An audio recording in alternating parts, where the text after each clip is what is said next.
Students, today we will start our second theme. Theme name is Chance Meetings. In that third chapter, The Night I Met Einstein, is written by Jerome Whitman. So, in the beginning of the chapter, we can see three childhood pictures of the famous personalities, isn't it? So, look at these childhood pictures of some famous personalities. Identify them with the help of the hints below each picture. First picture, writer known as Queen of Crime. She is called as Agatha Christie. And the second picture, musician known for his symphonies. So he is Ludwig van Beethoven. And third picture, political leader, the third Prime Minister of India. Everyone knows that, Indira Gandhi. Let's begin our third chapter, The Night I Met Einstein. So here we can analyze and we can cross check that which Einstein is this. Albert Einstein itself. Albert Einstein was a German born physicist. He received the Nobel Prize in Physics in 1921. He is known for his great intellectual achievements and originality. Let's read about the day the narrator met Einstein. So, in this chapter, we can see a narrator in the story met Einstein. When I was a very young man, I was invited to dine at the house of a very rich and powerful businessman. After a wonderful dinner, our hostess took us to a large drawing room. Chairs were being arranged. I am arranging the chairs for a concert. Our hostess means the woman whose house the narrator was in. The hostess said, "We are going to listen to a very good pianist." Pianist means someone who plays piano. Though everyone else was very happy, I was not. I did not understand classical music. I thought I was tone deaf. Tone deaf means unable to hear the difference between high and low notes of music. I sat down so that I would not be impolite and waited for the concert to begin. I did not pay attention to the music after it began. After a while, I heard everyone clapping, so I realized that the piece was over. Just then, I heard a gentle but firm voice saying, "You are fond of Bach." So here we can see someone says in a low voice, "You are fond of Bach." Here, Bach means John Sebastian Bach was a German organist and one of the greatest composers of all time. Bach struggled with blindness, yet he managed to create a magical melodies. So I knew as much about Bach as I did about nuclear physics. I was going to say something ordinary so that I could get out of the station. Sorry, not set station, it's situation. I turned in order to look at my neighbor and I saw a very famous face. It was someone with a shock of white hair and a pipe. Shock of white hair means thick, untidy white hair. So we know that the appearance of Albert Einstein itself, isn't it? I turned in order to look at my neighbor and I saw a famous face. Do you think the speaker could identify who his neighbor was? Here, neighbor, someone who is sitting near that only. So, do you know? Actually, no itself. So, we can think the narrator could identify who his neighbor was. He knew it was a famous face, but he could not remember his name. Moving on, I knew that I must tell this man the truth. He looked at me as if my answer was very important. I do not know anything about Bach. I said, I have never heard any of his music. He looked surprised. You have never heard of Bach? He asked. He made it sound as if I had said that I had never taken a bath. I would like to understand music so that I could understand Bach. I said, but I am not able to. I am tone deaf. The old man got up. You will come up with me, he asked. I just remained seated. I am requesting you to come with me, he said again. So, what do you think happens after this? So maybe he want to show and make confirm regarding who is Bath. Actually, our narrator in the story know about bathing only, isn't it?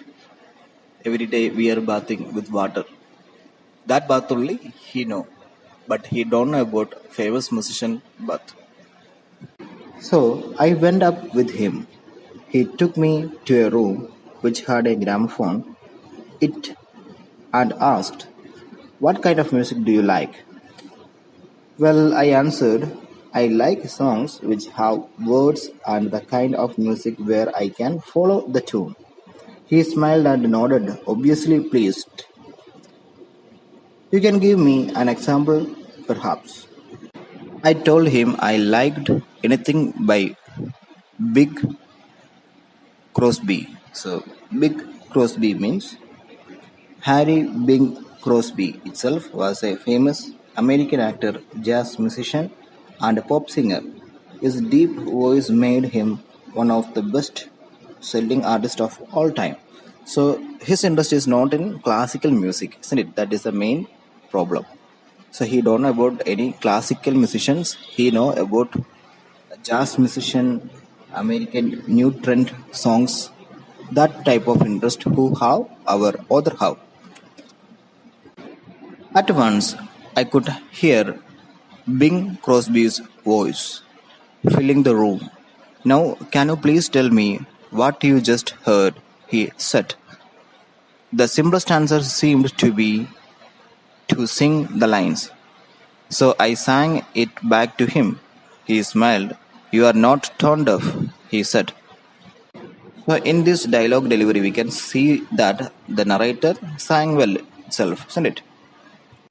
I told him this was one of my favorite songs, something I had heard hundreds of times, so it did not really prove anything. "Nonsense," said Einstein. "It proves everything. Do you remember your first arithmetic lesson in school? Suppose at your very first contact with numbers, your teacher had ordered you to work out a problem in, say, long division or fractions. Could you have done it?" "No, of course not." "Exactly. It's like learning maths. You have to learn addition and subtraction in order to do multiplication and division.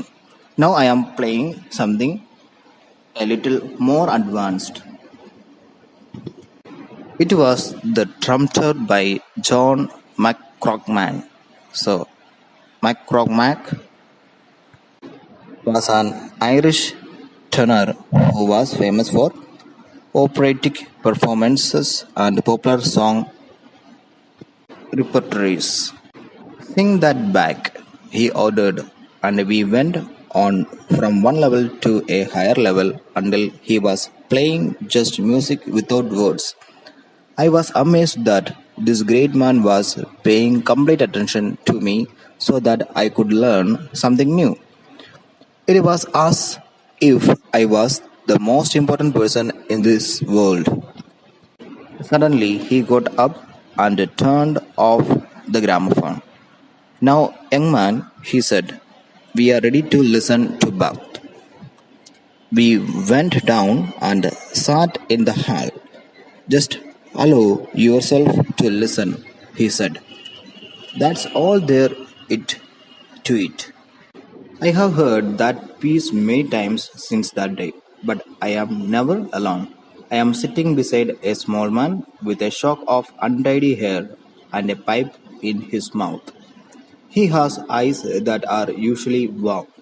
So, why do you think that the narrator does not feel like he is alone every time he listens to the song?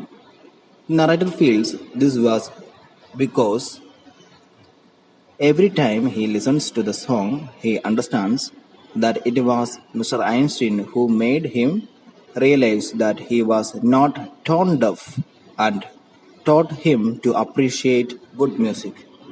When the concert ended, actually, that is a function, isn't it? That function, musical function, can be called as here concert. So, when the concert ended, I too was able to clap sincerely. Our hostess came towards us. We both stood up. I am so sorry, Dr. Einstein, he said, giving me a cold look, that you missed so much. I am sorry too, he said. My young friend here and I, however, were engaged in the greatest activity of which a human being is capable. She looked puzzled. Really? She said. And what is that? Einstein smiled and put his arm across my shoulders, opening up the frontiers of beauty. Here, frontiers of beauty means exploring for the first time about what this type of classical music. So we can see here Einstein as a good teacher also, isn't it? So we can think that Einstein is a good teacher. When he saw the young man was uncomfortable and felt out of place, he took it upon himself to help him. Moreover, he taught him with the help of relatable practical examples. He brought in the simple logic and calculations of mathematics to help the narrator understand the basics of music. Not only did he help him understand the basis, but he also helped him gain his lost confidence back. He could do this because he was not only an extraordinary scientist but also because he was a remarkable teacher. And at last, we can see the hostess gave the narrator a cold look because she was angry that Einstein had missed a major part of the concert because of whom? Narrator. Because during that time, Einstein teaching some important notes of music to whom?